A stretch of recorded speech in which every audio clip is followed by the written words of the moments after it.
देवी के बेटे राजवीर से हो जाती है, जिसके बाद वह बहू बनकर ससुराल आ जाती है। उसके चेहरे पर खुशी की चमक होने के बजाय एक अलग ही उथल पुथल उभरी हुई थी। तभी उसकी सास शकुंतला कहती है, रुचिका बहू, जल्दी से इस कलश को अपने शुभ कदमों से ससुराल में बिखेर कर गृह प्रवेश कर। जी माँ जी।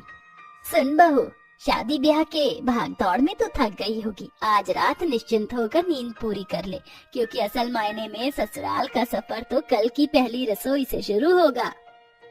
खाने के नाम भर से ही बहू बेचारी बड़े खौफ से भर जाती है और आधी रात बिस्तर पर आंखें खोले खुद में फुसफुसा पड़ती है। सासू माँ के मन में अपनी नई बहू के हाथों बने खाने को लेकर कितने अरमान बंधे हैं। पता नहीं कल क्या होगा जब उन्हें ये पता चलेगा कि मुझे खाना बनाना नहीं आता।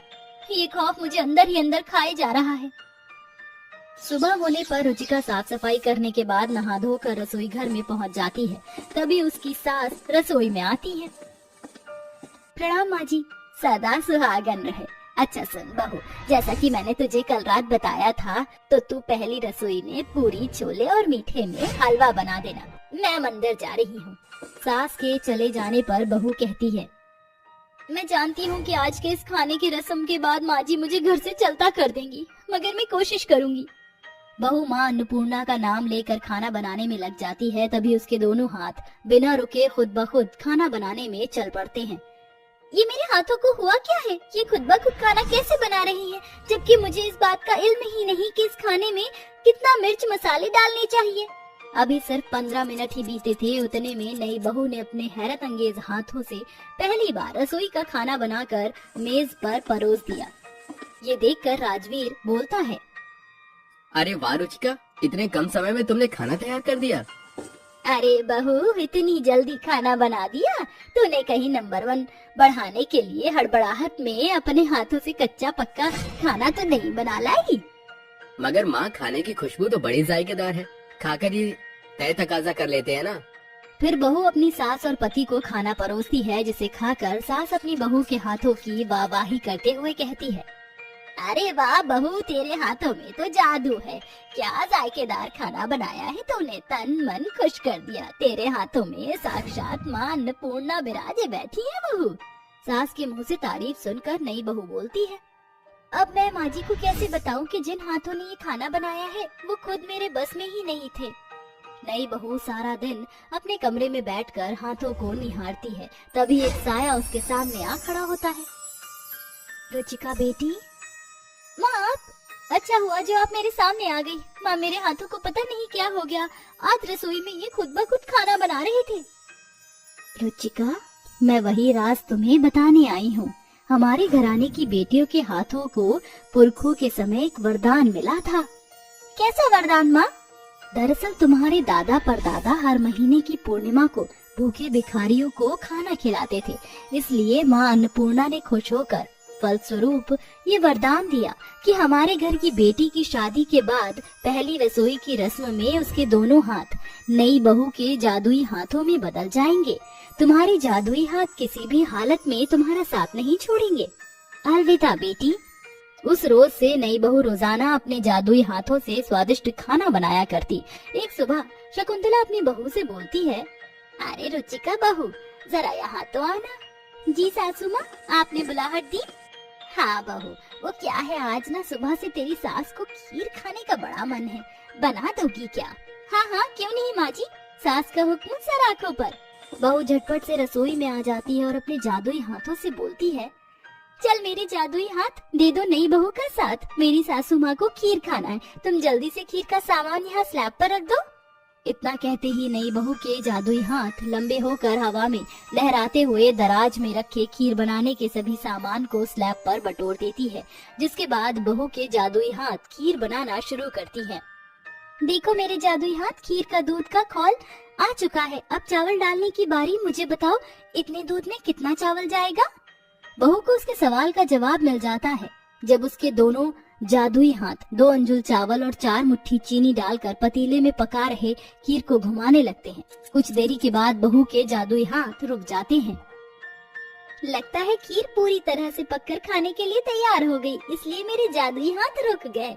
फिर बहू एक कटोरी खीर लेकर अपनी सास के पास लाती है, जो मेज पर बैठी हाथ मलते हुए कहती है, अरे वाह बहू, खीर की खुशबू तो बड़ी ही लाजवाब आ रही थी।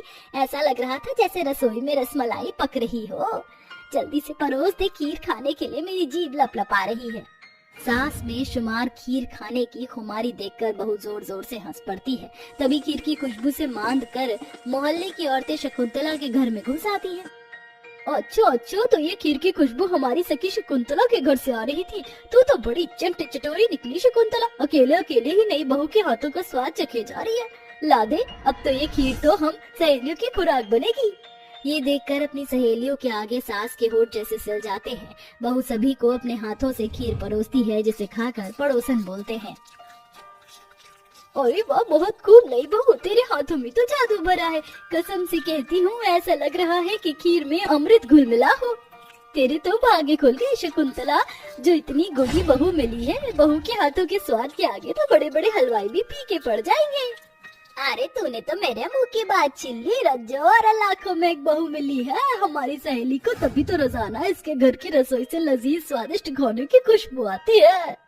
ऐसे ही दिन बीतते हैं। नई बहू अपने जादुई हाथों से सास की हर एक पूरी पकवान खाने की ख्वाहिश को मिनटों से पहले पूरा कर देती। फिर एक दिन राजवीर रात को जब घर लौटता है तो अपनी बीवी से बोलता है, रुचिका, तुम्हें पता है, तुम जो मेरा टिफिन देती हो ना, ऑफिस का सारा स्टाफ मिलकर उसे सफा चट कर जाता है। इसलिए कल मेरे सीनियर शैलेश सर हमारे घर आ रहे हैं। उन्हें तुम्हारे हाथों का बना इंडियन कॉन्टिनेंटल खाना चखना है। क्या तुम बना पाओगे? हाँ राजवीर, मैं बनाऊंगी, आप उन्हें बुला लीजिए।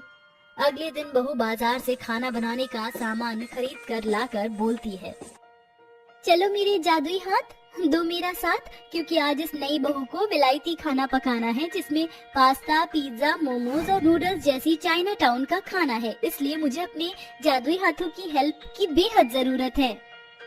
बहू के दोनों हाथ तेजी में सब्जियों की काटा पीटी करके कॉन्टिनेंटल खाना बनाते हैं। एक जादुई हाथ से बहू नूडल्स बनाती तो दूसरे से पास्ता।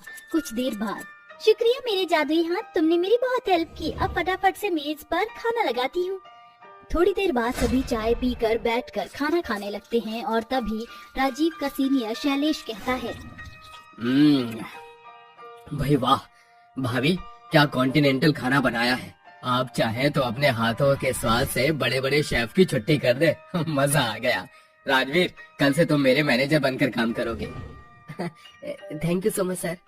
सभी जन मिलकर बहू की बड़ाई कर रहे थे, मगर बहू मन ही मन अपने जादुई हाथों को शुक्रिया अदा कर रही थी। शुक्रिया मेरे जादुई हाथ, तुमने ससुराल में पहले दिन से ही मेरी हेल्प की। तुम्हारे नपे तुले मिर्च मसाले से भरपूर खाने के स्वाद नहीं, मेरे रिश्तों में मिठास घुल चुका है। नई बहू के हाथों के जादू से शकुंतला हर घर में पहचानी जाने लगी। अब राजवीर का पद भी ऊंचा उठ गया और ये केवल नई बहू के जादुई हाथों के भरपूर स्वाद के मेल मिठास से नामुमकिन हो सका। चाची जी, मत मारो मुझे, बहुत जोर से लग रही है, बहुत दर्द हो रहा है। चाची जी, मत मारो मुझे। एक काम नहीं होता तुझसे ठीक से, जब देखो मुफ्त की रोटियां तोड़ती है। अरे इसलिए तुझे इस घर में पाल रही हूँ कि तू बीमारी का बहाना लगाकर सारे दिन बिस्तर पर पड़ी रहे। चाची जी, मैं बहाना नहीं बना रही, मेरी तबीयत ठीक नहीं है। तेरे जैसी ड्रामेबाजों को मैंने बहुत अच्छे से ठीक किया है। तुझे क्या लगता है तेरी इन चिकनी चुपड़ी बातों में मैं आ जाऊंगी? ये पकड़ झाड़ू और पूरे घर की सफाई अच्छे से कर।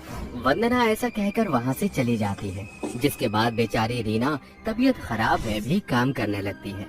रीना अनाथ थी, उसका इस दुनिया में कोई नहीं था। एक दुर्घटना के दौरान उसके माता पिता भगवान को प्यारे हो गए थे। तब से वो अपनी चाची वंदना और अपने चाचा दिनेश के साथ रहती थी। उसकी चाची ने उसे घर का स्टोर रूम दे रखा था, जिसमें वो बेचारी सोया करती थी। रीना ने स्टोर रूम के अंदर एक दुर्गा माँ की मूर्ति रखी हुई थी। जब भी वो दुखी या परेशान होती तो दुर्गा माँ की मूर्ति के सामने आकर बैठ जाती और उनसे बातें करने लगती। दुर्गा माँ, आपने मेरे माता पिता को मुझसे क्यों छीना? आज अगर मेरे माता पिता मेरे साथ होते तो मुझे इतने दुख और दर्द सहन नहीं करने पड़ते। चाची मुझ पर बहुत अत्याचार करती हैं, मेरे बिना गलती पर भी मुझे मारती हैं। आज तो उन्होंने मुझे खाना भी नहीं दिया। रीना रात भर दुर्गा माँ की मूर्ति से बात करते करते भूखे पेट ही सो जाती है। ऐसा उसकी चाची उसके साथ कई बार कर चुकी थी। वो रीना से सारा काम करवाने के बाद उसे खाना तक नहीं देती थी। अगले दिन जैसे ही सवेरा होता है, वंदना एक बाल्टी पानी भरकर रीना के ऊपर फेंक देती है। रीना उस टाइम बहुत तेज बुखार में होती है। पानी गिरने की वजह से वो थर थर कांपने लगती है। ऐसा मत कीजिए चाची, मुझे बहुत ठंड लग रही है।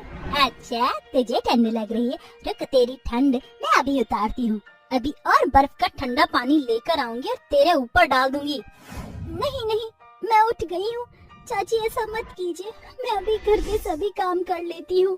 बेचारी रीना बुखार में भी घर के काम करती है।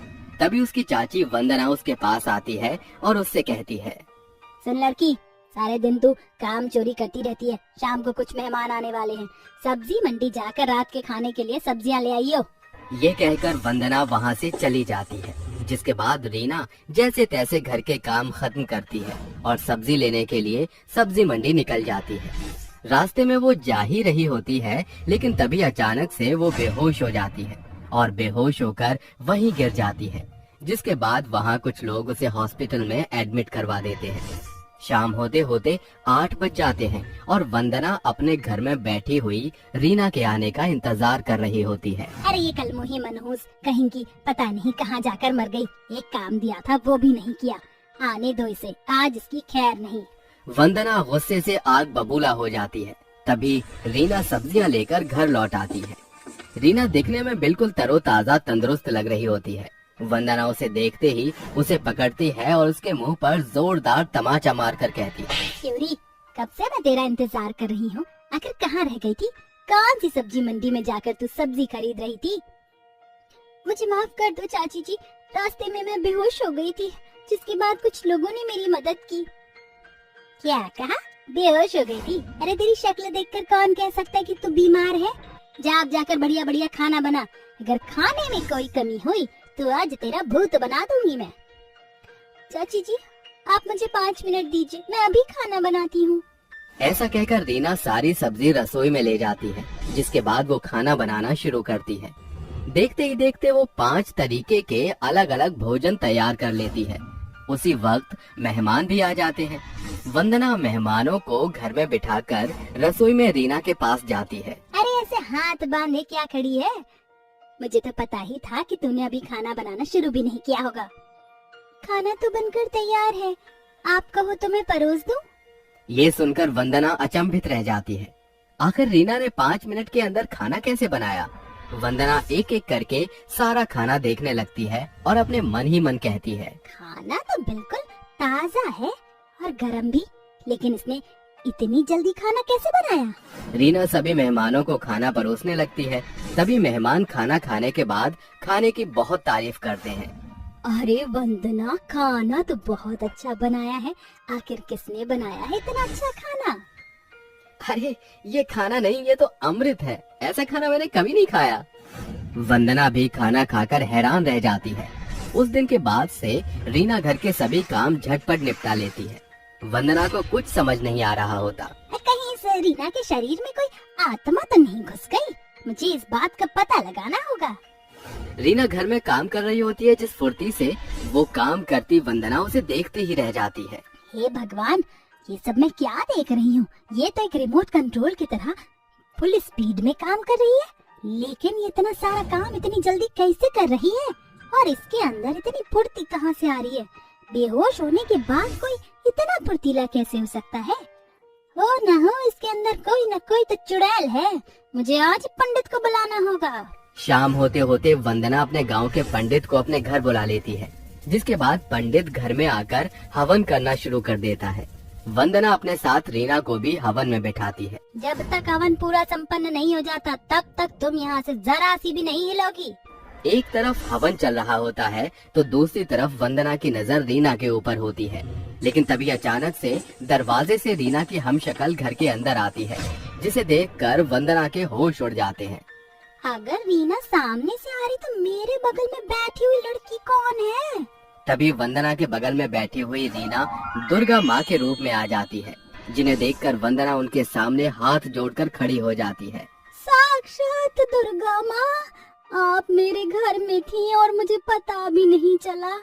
इतने समय से मैं आपसे अपने घर में नौकरानियों की तरह काम करवा रही थी। मुझे क्षमा कर दो माता, मुझे क्षमा कर दो। तुमने एक मासूम लड़की के ऊपर इतना अत्याचार किया। जहाँ उसे माँ की जरूरत थी वहाँ तुमने उसे मारा पीटा और खाना भी नहीं दिया। आखिर तुम इतनी निर्दयी कैसे हो सकती हो? मैं तुम्हें माफ नहीं करूँगी। तुम्हें इसकी सजा भुगतनी होगी। तभी रीना दुर्गा माँ के आगे हाथ जोड़कर खड़ी हो जाती है और कहती है, दुर्गा माँ, आपने मुझे अपने दर्शन दिए, इसकी मैं बहुत आभारी हूँ। मेरी चाची को कुछ मत कीजिए, वो मेरी सिर्फ चाची नहीं, मेरी माँ जैसी भी है। मेरा इस दुनिया में इनके अलावा और कोई नहीं है, आप इन्हें छोड़ दीजिए। रीना की यह बात सुनकर वंदना की आंखों में आंसू आ जाते हैं और वो अपने किए पर पछताने लगती है। मुझे माफ कर दो रीना, मैंने तुम्हारे ऊपर इतने अत्याचार किए, उसके बाद भी तुमने मुझे एक माँ का दर्जा दिया। मैं कभी इस बात को समझ नहीं पाई। मैं तुम्हारे साथ फिर कभी ऐसा दोबारा नहीं करूँगी। आज से तुम मेरी बेटी हो। ये देखकर दुर्गा माँ वहाँ से गायब हो जाती है, जिसके बाद वंदना रीना को अपनी बेटी की तरह प्यार करती है और उसके साथ खुशी खुशी रहने लगती है।